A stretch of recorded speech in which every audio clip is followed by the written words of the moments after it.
The Prophet ﷺ made a public announcement to the Muslims, most likely in the house of Dar al-Arqam. And he said, Allah has shown me the land that you shall emigrate to. And it is a land of date palms between two volcanic plains. According to one version, the Prophet ﷺ announced it, but he didn't know the city. Then a few days later, he said, Allah has told me it is Yathrib. In one version, he said, I thought it might be Khaybar, but it is in fact Yathrib. In another version, he said, I thought it might be, he mentioned a land in Yemen. But both of those places don't have volcanic mounds around them. It's only Medina that has both of these signs. So he gave them permission to emigrate. So the Muslims began emigrating by ones and twos secretly. So the first person to emigrate, it is said, was Abu Salama. And Abu Salama gathered his belongings, took his stuff, he put his wife, and he had one child at the time, put them on his camel. So Abu Salama didn't do this secretly. He thought, this is my business, I can take whatever I want, right? And that's why, this was one of the reasons why people started migrating secretly, because of this story. So when he leaves, the Quraysh come and confront him with their weapons. And they said, oh Abu Salama, where do you think you're going? He says, I'm going to Yathrib. What business is it of yours? I have a free man, I'm allowed to go. So they said,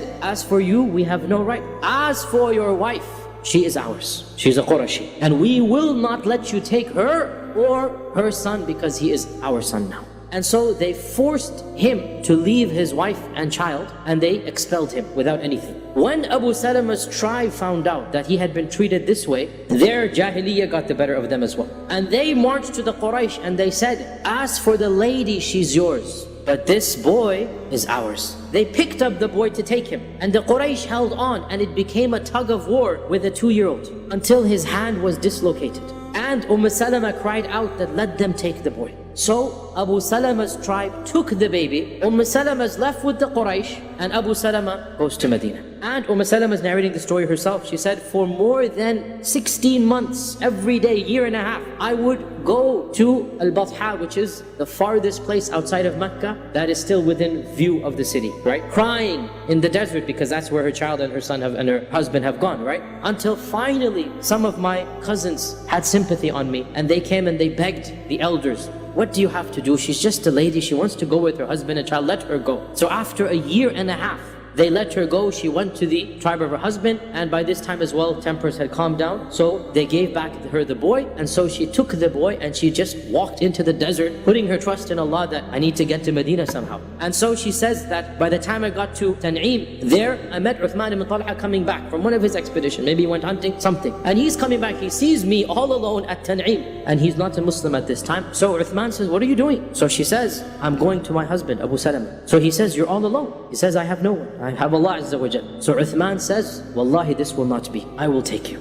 Salama says that I don't think there is any more noble gentleman amongst all of the Arabs than Uthman. He walked the entire way and he led the camel from Mecca to Medina, and he didn't say a word to me, but when it was time to stop, he would tell the camel to come down and he would go forward and turn his back on me. When I would get down, he would put me under the tree, let me sleep, and he would sleep by the camel. And then in the morning I would get back on the camel, and we proceeded this way, all the way from Mecca to Medina, until finally when I could see the houses of Yathrib, basically, he said, your husband is over there, and he then let me go on the camel. This is at least a 2-week journey, one way. On the way back, he doesn't even have a camel. This is Uthman ibn Talha. Also, there's many other stories as well about this early immigration and the problems that people suffered. Suhaib al-Rumi. Suhaib decides to leave as well. It looks like he tried to leave surreptitiously, but eventually his news spread. The militia from the Quraysh marched outside of the city and surrounded him. Suhaib was armed. He pulled out his bow and his arrow, and he said, O people of Quraysh, I have 40 bows in my quiver, and I swear by Allah that none of you will get to me until I've used all 40. And then when you get to me, here is my sword,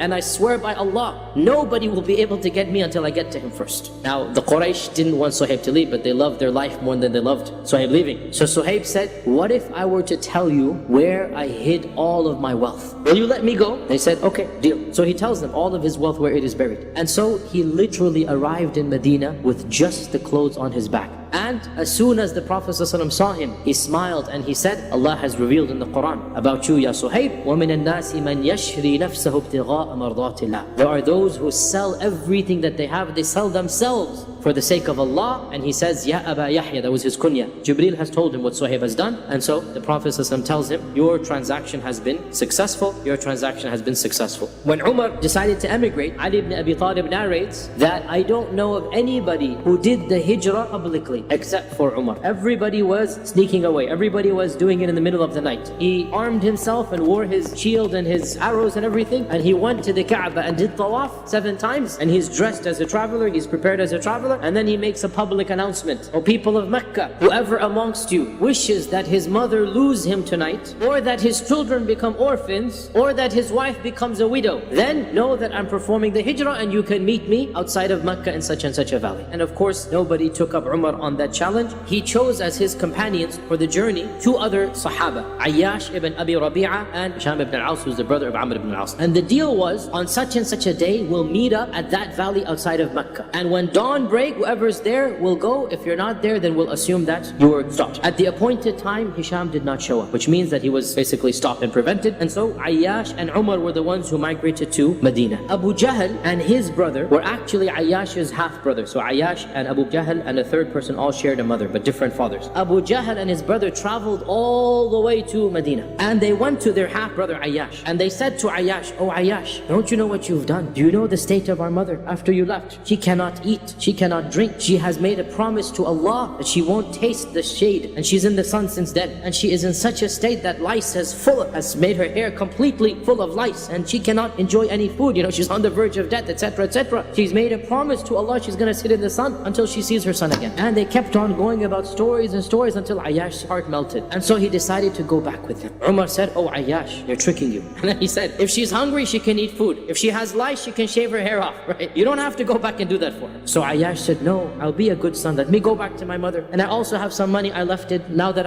everything is secure here, I can bring the money back with me. Umar said to him, if it's money, wallahi, I'll give you all that you have. Don't go. And they kept on insisting that, no, come back. Your mother needs you, this and that. And so Ayyash's heart became soft for his mother. So Umar pulled him aside and said, hey, look, if you're going to go, take my camel, because my camel is stronger and faster than theirs. And if you find any treachery, ride back immediately to Medina. And then eventually, as the road goes on, they start chit-chatting. You know how it goes in the safar, you open up and they're laughing and joking. Abu Jahl then says, oh, looks like my camel is weary and tired. Why don't we just ride on yours because it is stronger? And so Ayyash doesn't realize that this is a trap. So he makes the camel sit down. As soon as he do this, they jump on him. And they tie him up and they make him a prisoner. And they carry him back to Medina as a prisoner. And they march him around Mecca saying, this is how we treat our fools. So they bring Ayyash back and he discovers that Hisham, the one they were supposed to meet, is also being held prisoner. So he gets thrown into the dungeon with Hisham. And the Prophet ﷺ eventually migrates to Medina. His first dua qunut was about Hisham and Amr, Ayyash and all of these people. And he would say, oh Allah, save Ayyash. Oh Allah, save Sahabah ibn Hisham. Oh Allah, save the Mustad'afin. Oh Allah, send your punishment upon the Quraysh. And he kept on asking the Muslims, who will volunteer to save Ayyash? Until finally, Al-Walid ibn al-Walid, Khalid ibn al-Walid's older brother, he said, I will do it, Ya Rasulullah. And so he traveled to Mecca, entered it in the middle of the night, and Allah Azza wa Jalla blessed him to basically find out where this dungeon was, because it's not public knowledge. And in the middle of the night, he broke into the dungeon and he cut the bonds of Ayyash and Hisham and saved and rescued them and brought them back to Medina. And the point that we need to underscore, the Prophet ﷺ was really one of the last, if not the last, adult Muslim to emigrate to Medina. The only people left after the Prophet ﷺ were some of the women and children, such as the family of Abu Bakr, such as Ali. Otherwise, basically all of the adults had migrated before.